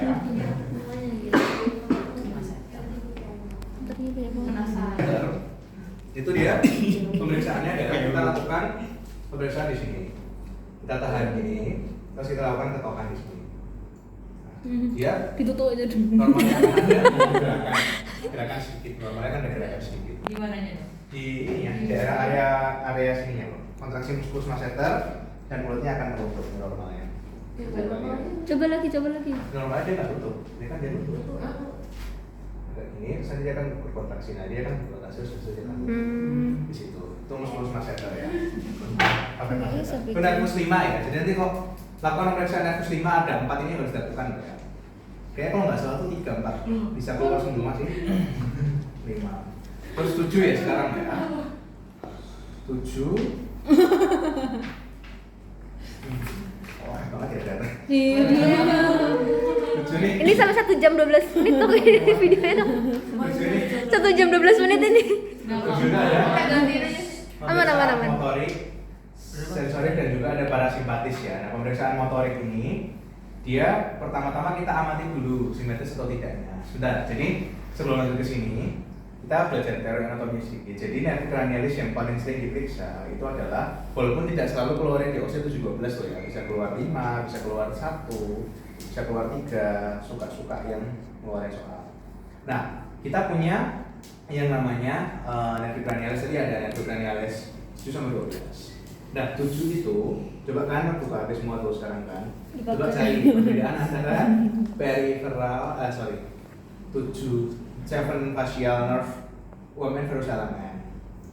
Facial nerve UMN versus LMN. Cipo, cari cipo. Facial nerve UMN versus LMN. Udah ketemu facial nerve UMN versus LMN? Nanti kalau telat sedikit ke saya nggak apa ya? Atau kalian kalau mau jajan geprek dulu nggak apa loh? Aman, Dok. Banyak banget ini. Aman dok. Aman ya, nggak apa ya? Aman dok. Udah makan. Udah makan ya. Nah ini nih dia ini ya, betul. Saya udah apa nih coba deh. Udah. Saya selalu ngajarin gitu dari tahun ke tahun. Jadi facial nerve UMN harus LMN itu, jadi kita membedakan antara nervus facialis yang lesnya UMN dengan LMN. Ini penting banget. Karena nanti kalau misalkan kalian udah jadi dokter, misalkan lagi garansi kayak gitu-gitu, kalian mau ke RS-an, Iya. nggak apa sih, nggak apa, udah janjian sama pembimbing. Sudah. Oh ya, sama siapa tuh pembimbing dokternya? Dokter Lucy. Oh lu si TK. Iya. Ya, udah nggak apa duluan nggak apa. Kalau mau duluan nggak apa. Iya. Nanti tinggal nanya temannya aja. Ada yang mau izin lagi nggak? Setelah ini? Nggak ada. Oke, lanjut ya. Jadi facial nerve UMN versus LMN. Saya juga mau ke RSan Oh iya, iya. Sama? sama dokter Kirti. Oh iya, kita studi. Oke, deh, silakan. Ya nggak apa. Lah perubahan bisa hilang. Ya, nanti gantian. Ada apa itu? Ada UMN sama LMN ya perbedaannya ya. Jadi kalau misalkan dia UMN sama LMN itu letaknya adalah perbedaan di perbatasan. Jadi ada perbatasan di sini, epicanthus lateralis ini. Kalau misalkan dia di epicanthus lateralis ini sampai di sini dia masih mendapatkan inervasi dari dua-duanya. Jadi apa ngomong-ngomong? Ada yang dari kontralateral sama ada yang dari ipsilateralnya.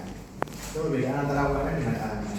Nah, kalau misalkan dia lesinya di UMN, nah otomatis dia masih bisa dapat dari dua-duanya, dari kontralateralnya sama dari ipsilateralnya.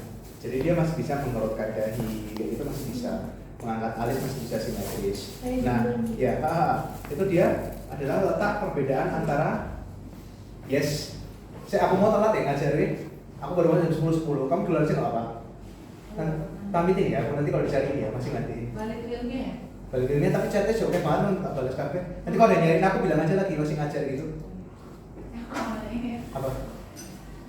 Yang aku ke WS Fine. Ya. Mau baru sih belum kirim. Ya nggak apa nanti dikirim. Iya, dosen kerja. Alhamdulillah. Oke, jadi apa namanya? Tadi sampai mana tadi? Sampai perbedaan UMN sama LMN ya. Jadi kalau misalkan membedakan UMN sama LMN tadi, dia masih dapat dari kontralateral sama dari ipsilateralnya. Jadi kalau misalkan dia lesnya di UMN, masih bisa tuh dia mengangkat alis ya itu gitu. Nah, kalau misalkan dia lesnya di LMN, dia sudah nggak bisa karena dia lower motor neuron, berarti kan dia sudah bercabang dari nukleusnya yang di gambar itu tadi. Jadi itu membedakan antara Bell's palsy dengan stroke. Kalau misalkan Bell's palsy, dia berarti lesinya LMN. Berarti dia tidak bisa memasukkan semuanya, dia LMN soalnya. Kalau misalkan lesnya UMN misalkan stroke, dia masih bisa mengangkat alis. Itu membedakan. Nanti kalau misalkan kalian udah jadi dokter intensif, Bell's palsy kan merawat inakan kan jadi salah. Padahal Bell's palsy tidak ada indikasi untuk merawat inakan. Paham ya di situ ya? Nah dari situ kita melakukan pemeriksaan motorik ya. Jadi pemeriksaan motoriknya itu ada tadi minta pasien untuk posisi istirahat atau relax, kemudian diamati dulu apakah dia simetris atau tidak, kayak gitu-gitu. Nah terus habis itu minta pasien untuk menggerakkan mukanya. Nah ini ada 10 otot di nervus facialis. Jadi kita mulai dari orbicularis oculi yang kita suruh memejamkan mata, terus habis itu kita suruh orbicularis oris menutup mulut. Kemudian dia diminta untuk mengangkat ini ya, corrugator supercilii, gitu-gitulah. Ototnya ada banyak, tak sebutin lah. Tapi itu ujian, mau aku keluar. Saya tidak bisa begini. Terus habis itu kalau ujian teknik ya paling cuma tahu gerakan-gerakannya aja. Jadi dari mengangkat alis, terus habis itu mengelitkan dahi, terus habis itu dia menutup mata, ya, menghubungkan pipi.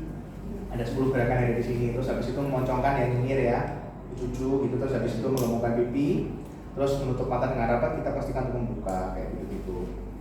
Gitu ya, paham ya? Ada kelumpuhan maka akan ada angin yang keluar dari situ. Itu pemeriksaan untuk pemeriksaan yang motorik. Kemudian ada pemeriksaan yang otonomnya. Nah, pemeriksaan otonomnya itu kita menggunakan pemeriksaan rasa, jadi sensasi rasa. Kita punya, kalau dulu anatomi dulu ada lidah kita itu dibagi jadi 2/3 anterior, terus ada 1/3 posterior. 2/3 anterior itu rasanya ada manis, asin, sama asam. Nah, yang dibawa oleh nervus 7. Kalau 1/3 posterior dibawa oleh nervus 9 pahit ya. Kemudian kalau yang belakang itu yang palatal itu nervus 10. Nah, kemudian caranya gimana? Jadi yang pertama itu pemeriksaan yang parasimpatisnya itu kita minta pasien untuk menutup mata, kemudian kita teteskan perasa itu tadi, teteskan rasanya tadi, manis, asin, asam, pahit tadi ya. Larutannya namanya larutan Bornstein ya. Larutan Bornstein itu ada NaCl 0,9%, itu rasanya asin. Terus ada yang manis kita pakai glukosa yang 4%. Kemudian kalau yang asam kita pakai sitrat yang 2%. Terus habis itu kalau misalkan yang pahit kita pakai quinin. Quinin itu kina, obat malaria itu loh. 0,075%. Nah itu Itu di tempat yang sama. Tempat yang sama, tapi caranya kita teteskan dulu. Terus habis itu setelah itu kita usap dengan menggunakan kasa. Jadi diusap dulu dengan kasa supaya dia sensasinya nggak berubah kayak gitu maksudnya. Jadi pertama kita pastikan dulu udah aman, kita teteskan rasanya di situ, pasiennya pejamkan mata, sambil pejamkan mata, terus kita minta dia tidak perlu ngomong, tapi dia menunjukkan, oh ini manis, ini asin, ini asam, ini pahit, ini umami kayak gitu. Umami itu rasa kelima ya, Sinomoto itu. Ya. MSG. Tuh ya, jadi ada manis, asin, asam, pahit. Jadi dia diminta untuk menunjuk aja. Paham ya sampai sini ya? Itu nervus 7 ya. Oke, kemudian habis itu nervus 7 itu juga ada yang diminta untuk melakukan pemeriksaan air mata. Pakai apa untuk mata dulu? Screamer ya. Kayak screamer test. Jadi kita tempelkan kertas di sini. Kemudian dari kertasnya itu kita lihat kira-kira dia akan berubah warna dari merah sedikit biru atau enggak. Kalau dia merah sedikit biru berarti dia normal. Jadi asam jadi basah kayak gitu, merah sedikit biru. Nah itu screamer test. Kemudian ada pemancingan 5 sampai 10 cm kira-kira. 10 sampai 20 sorry, 10 sampai 20 cm. Dan kertas lakmus atau kalau di buku yang asli itu sebenarnya dengan menggunakan screamer test ya. Screamer test itu kayak kertas apa itu ya? Kalau kalian minta tanda tangan UKM itu loh yang ada pembatasnya itu loh. Biar film itu loh kayak gitu. Nah itu screamer test itu modelnya kayak gitu. Dulu tuh saya operasi mata kayak gitu kan ya. Jadi bukan kertas lakmus, tapi kalau pakai lakmus juga bisa dari merah gitu jadi biru. Nah kemudian ada satu lagi itu ini udah lapar ini. Satu lagi yaitu ada pemeriksaan dengan menggunakan stetoskop loudness test. Jadi kita pasangkan stetoskopnya ke pasien, kita ketokkan, kita tanyakan adakah sensasi yang sama antara kiri dan kanan. Nah kalau misalkan dia sama ya berarti dia normal. Itu nervus 7 ya. Atau apa namanya hiperakuisisi stetoskop loudness test. Oke, ada bertanyakan nervus 7. Banyak ya pemeriksaan, jadi nanti ya pelan-pelan dipelajari, dilatih. Soalnya kalau kalian nanti nggak akan bisa, karena kalau nggak biasa latihan nanti susah kelabakan nanti. Apalagi yang satu stasiun cuma 7 menit waktunya. Paham sampai sini ya? Oke, terus kita lanjut ke nervus 8 ya. Nervus 8 itu ada nervus vestibular dan cochlearis. Nah, 8 ini ada vestibular, ada cochlearis. Nah, kalau 8 itu cochlearisnya itu dengan menggunakan pemeriksaan Gargutala. Gargutalanya apa ya? Gargutala berapa? 512 atau 256. Kalau yang sensasi getar kemarin pakai Gargutala ya 128 atau 256. Jadi kalau mau aman ya pakai yang 256 terus. Jadi 128 atau 256 itu yang pemeriksaan getar. Kalau misalkan pemeriksaan yang pendengaran itu 256 atau 512. Nah caranya gimana sih? Cara pukulnya gimana? Dipukulkan ke kursi gitu. Ya, jadi gitu atau kalian pukulkan ke tandulan kalian ya. Nah, kalau misalkan Weber gimana?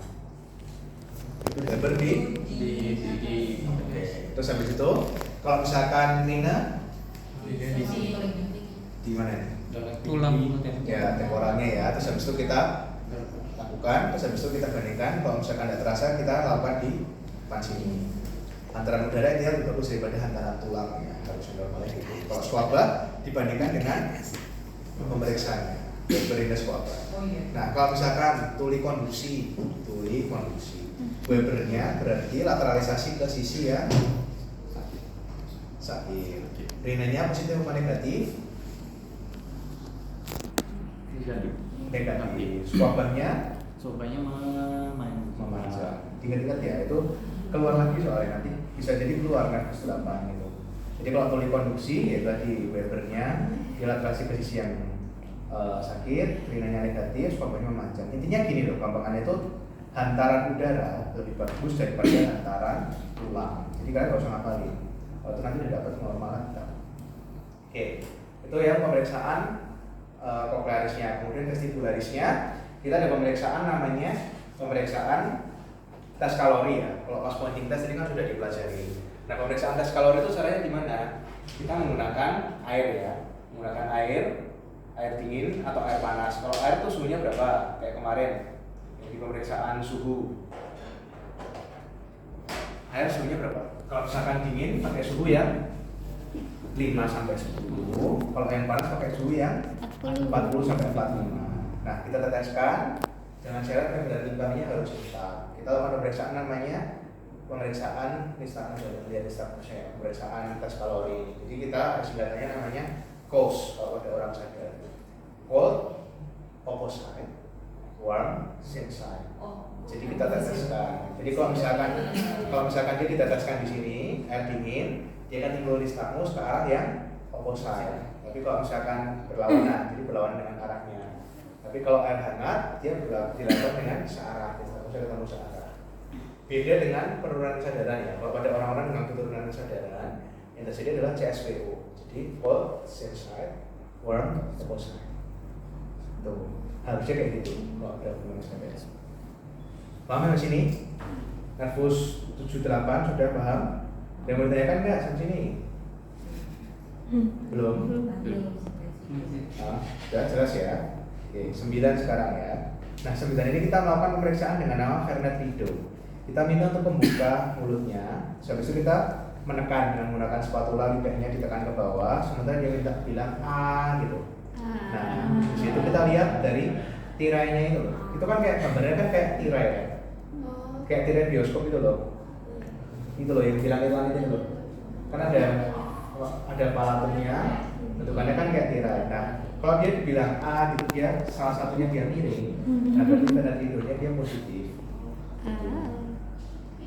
Oke, kemudian nervus 10 ya. Nervus 10 ini dia diminta untuk melakukan bilang yang mengatakan sesuatu. Nah, kira-kira dia gerakannya seperti apa? Kemudian juga dari refleks muntahnya. Jadi kalau nervus 10 ini, kalau misalkan dia serak, berarti dia akan ada disfonia. Kalau misalkan selain dia serak atau ada disfonia, kemudian dia juga diminta melakukan pemeriksaan refleks muntah. Jadi kita goreskan dengan dengan spatula atau dengan tong spatel itu, kita goreskan di atas faring posterior. Biasanya dia akan terjadi boek, dia akan muntah. Tapi pasiennya kasihan sih kalau misalnya gitu ya. Dia tetap dilakukan sih, kalau nanti diminta nervus 10 harus dilakukan. Jadi setelah dia diminta untuk bersuara, dia akan ada disfonia, sama akan ada disfonia sama ada muntah tadi ya, muntah. Paham sampai sini ya, nervus 10 ya. Terus habis itu kita punya nervus 11. Nervus 11 ini adalah nervus accessorius. Nah, dia ada dua muskulus yang kita periksa, ada muskulus trapezius sama sternocleidomastoideus. Nah, cara pemeriksaannya gimana? Coba sini. Cipak cipo. Kelas Cipo. Kelas cipo. Cipo Nah, ini kita periksaannya ada yang namanya sternocleidomastoid. Sternocleidomastoid itu di sini ya.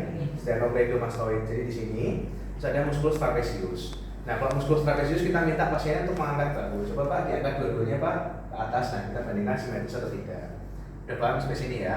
Terus habis itu ada yang pemeriksaan sternocleidomastoid. Nah, kita minta pasiennya untuk menengok ke samping. Jadi di sini nih. Pemeriksaannya, jadi kita minta untuk pares trapezius tadi sudah ya. Minta untuk menoleh ke arah isi yang sehat. Nah, kita minta Pak menoleh ke sana Pak. Nah, ini kan di sini kasih ada muskulus sternocleidomastoid di sini kan. Coba dilawan Pak sekarang Pak, dilawan Pak, balik ke lawan sebelahnya. Nah, kita rasakan. Jadi ditahan ya. Kemarin tuh waktu pemeriksaan nervus 11 tuh ada yang lucu, jadi kayak mau nyekek pasiennya. Lucu banget periksanya. Jadi terus kayak ditekek ini kan dia lucu. Jadi dirasakan di sini yang sternocleidomastoidnya, dia disuruh melawan gitu. Paham ya sampai sini ya? Normalnya kalau misalkan tonus ototnya nggak terasa pas dia bergerak. Jadi di sini melawan gitu. Paham? Jadi di sini ya, jadi orang ditekek ya, sambil ditekek. Ya Allah, ini tak Terus itu ada nervus 12. Udah terbiasa Nah, diatik nervus bro. 12 ini kita minta untuk dia mengeluarkan suara. Jadi nervus 12 itu kenapa dia unik? Kalau nervus 7 tadi kan juga ada yang ipsilateral, ada yang kontralateral, dan tadi dapat inervasi tadi eksipatus epilatus lateralisme. Nah, nervus 12 ini semuanya inervasinya bilateral kecuali satu, yaitu musculus genioglossus. Padahal musculus genioglossus ini musculus yang paling besar. Nah, misalkan di soal ya, kita biasanya ya. Jadi di soal kita punya nih misalkan ada lesi, nanti nih gambar kayak soal MCQ ya. Lesi dia ada stroke misalkan di sebelah kiri. Berarti yang lemes harusnya di sebelah Kanan. kanan atau kiri? Kalau kiri lemes yang sebelah.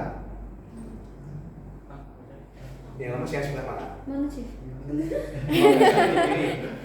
Ada lesi di kiri. Ada gambaran di CT scan-nya di kiri yang ada sumbatan. Berarti yang lemes sebelah Kiri. Kanan. kanan. Karena dia ada persilangan jadi bisa sudah Indonesia. Nah, sekarang nih di soalnya nih di soal MCQ-nya nanti biasanya kan suka dibolak-balik tuh biar kalian bilang. Dan kalian nggak cuma mengadakan foto soal. Sekarang udah nggak bisa foto deh ya. Berdasarkan ingatan senior yang sering salah. Aduh. Salah semua tuh kalau aku tuh kemarin tuh si Sansan itu kan nanya semua itu kan udah nanya soalnya beda KB, yang satu nanya soalnya kayak gini, ini soalnya nggak lengkap gitu. Ingat kan yang udah gitu? Iya. Ya. Jadi apa namanya?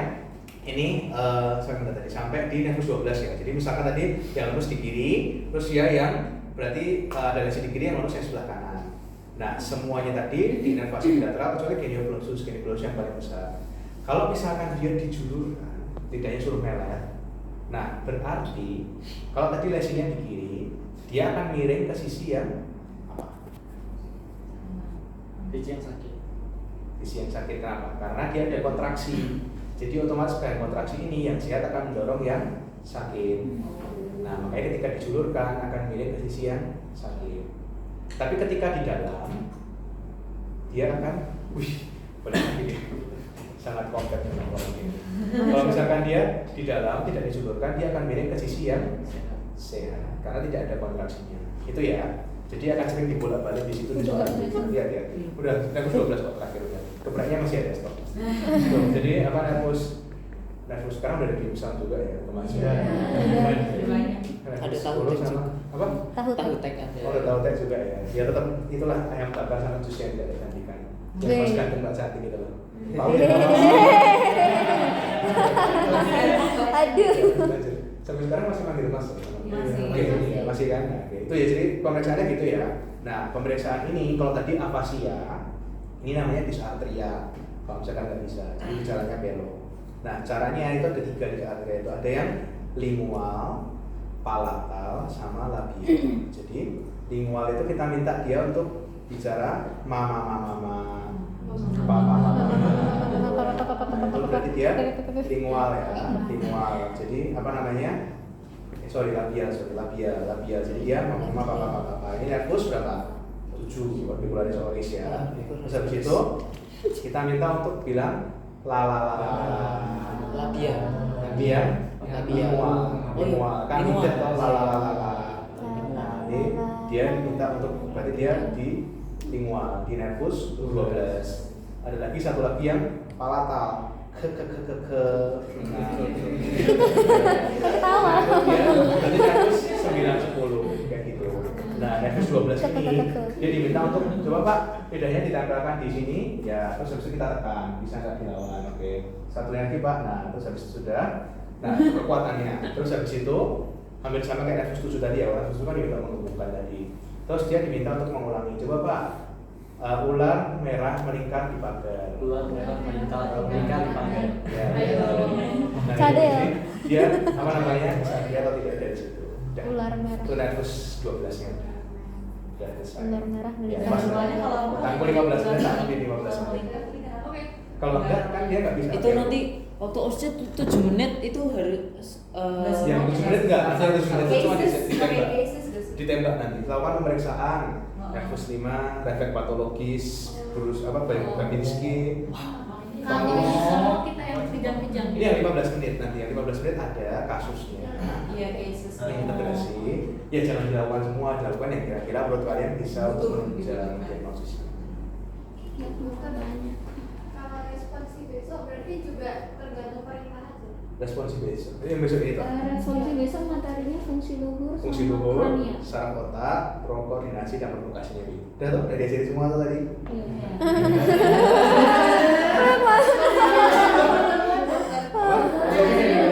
Iya, yang pertemuan Kalau pertama. masih aku ya aja.